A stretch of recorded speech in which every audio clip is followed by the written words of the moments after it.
Hello students, let's continue what we studied yesterday in lesson first. Thinking about the time and historical periods. Historians do not see time just as a passing of hours, days or years. As a clock or a calendar, time also reflects changes in social and economic organization, the persistence and transformations of ideas and beliefs. The study of time is made somewhat easier by dividing the past into large segments periods that possess shared characteristics. इसमें क्या बता रहे हैं, इतिहास का समय को केवल घड़ी या कैलेंडर की तरफ नहीं देखता, यानी कि केवल खंडों, दिन या वर्षों के बीतने के रूप में भी नहीं देखता है।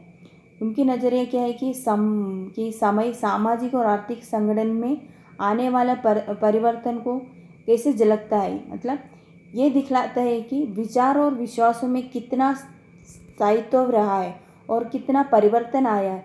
यदि अतीत को समान विशेषता रखने वाले कुछ बड़े बड़े हिस्सों, युगों या कालों में बांट दिया जाए तो समय का अध्ययन कुछ आसान हो जाता है।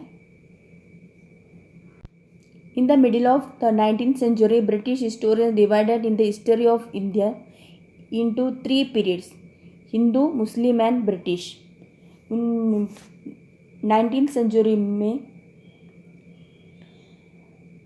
सेंचुरी के मध्य में अंग्रेज हिस्टोरियंस ने क्या करा, भारत के इतिहास को तीन युगों में बांटा था।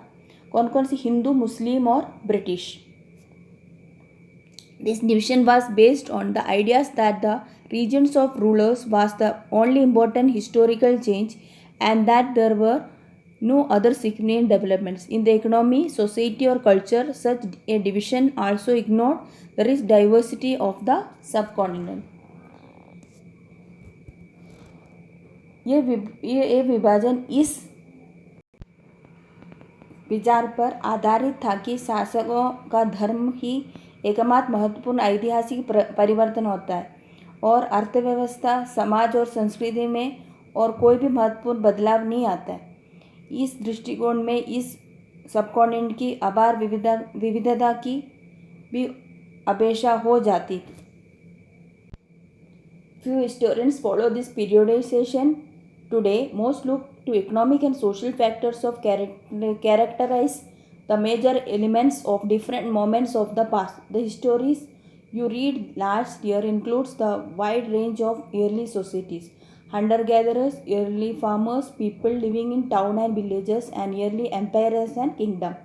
These histories you will be studying this year are often described as medieval.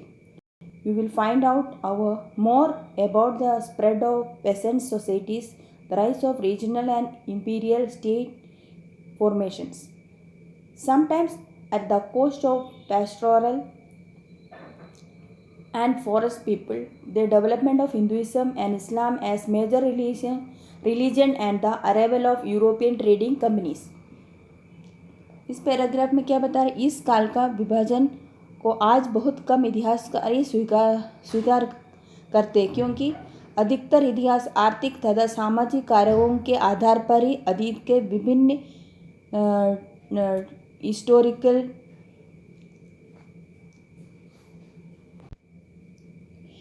Periods की विशेषताओं तय करते।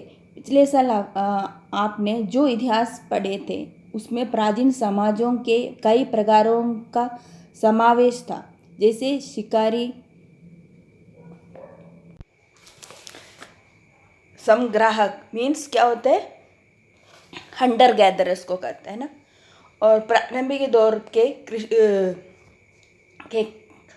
फार्मर्स, शहरों और गांवों के निवासी, और प्रारंभिक दौर के राज्य और साम्राज्य।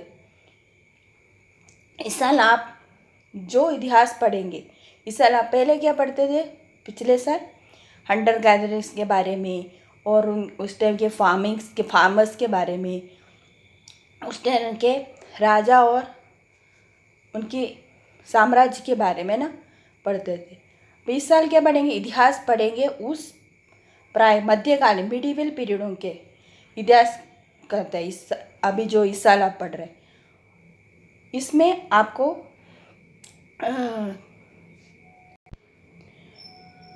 पेसेंट सोसाइटी के बारे में और the rise of regional and imperial states of formations के बारे में, है ना।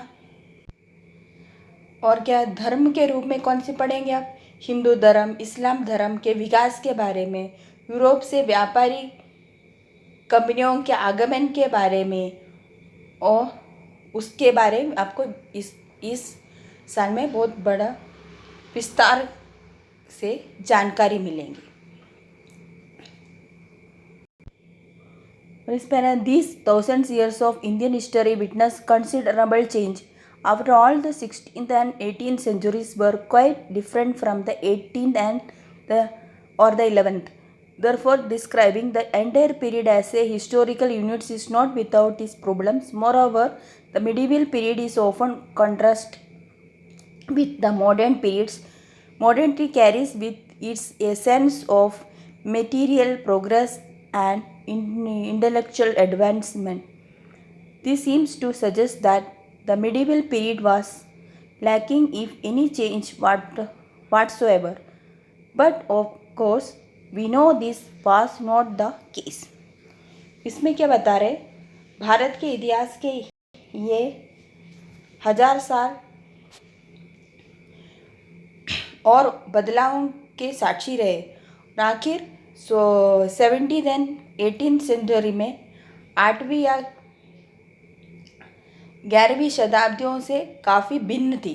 इसलिए इस सारे काल को एक ऐतिहासिक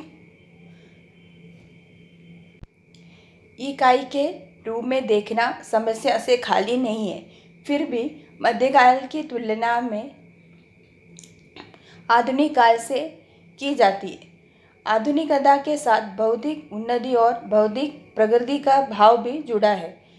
इससे आशय ये निकलता है कि क्या होता है, मध्यकाल रूढ़िवादी था और उस दौरान कोई भी परिवर्तन हुआ है नहीं, लेकिन हम जानते हैं कि ऐसा नहीं था, है ना।